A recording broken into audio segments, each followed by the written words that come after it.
What is the latest on Vasco da Gama midfielder Andrey Santos, as far as you understand? Because I've read things that say that Chelsea are pretty close to getting that deal done. Obviously, as we just discussed, missed out on Endrick, another youngster for the future central midfield player. Can we expect that to be wrapped up in January?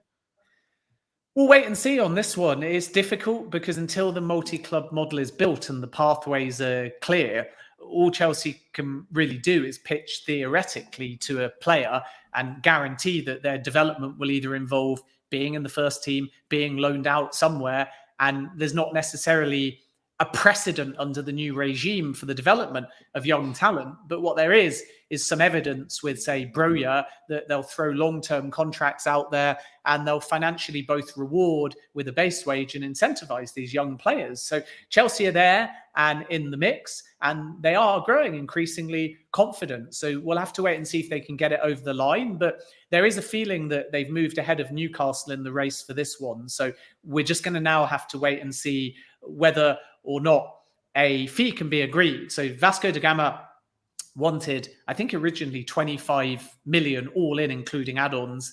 And when Newcastle and PSG approached, they wanted to pay 8 million up front and then 10 million in add-ons. So that would be 18 million in total.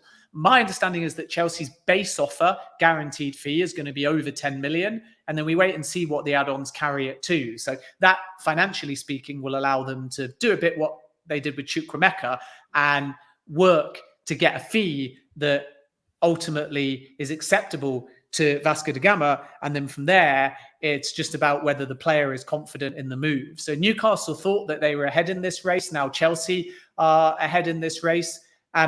We wait and see what the fee is, because what you have to remember with Santos is that back in January, when Newcastle were first exploring this move, so that's 2 windows ago now, the fee being touted was much closer to 30, even 35 million, including add-ons. So it's also going to be about the structure of the deal. It's going to be about any sell-on percentage as well. So there's a little bit of work to be done. And the Newcastle links obviously came originally from the fact that he shares the same agent, Bertolucci Sports, as Bruno at Newcastle. So I think everyone felt like the links between agency and the Bruno factor, because players are always heavily more involved in the pitch now, might get that one over the line, but it didn't.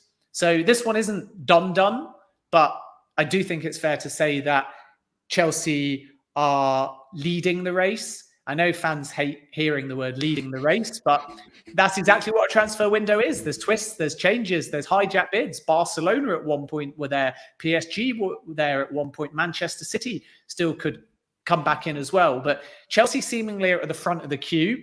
And to explain what I mean by that, because it can mean different things, it means that they are confident and progressing on the financial side and the club-to-club side to build a deal. And then it depends whether the player gives any green light as well. So we'll see how that one progresses in January.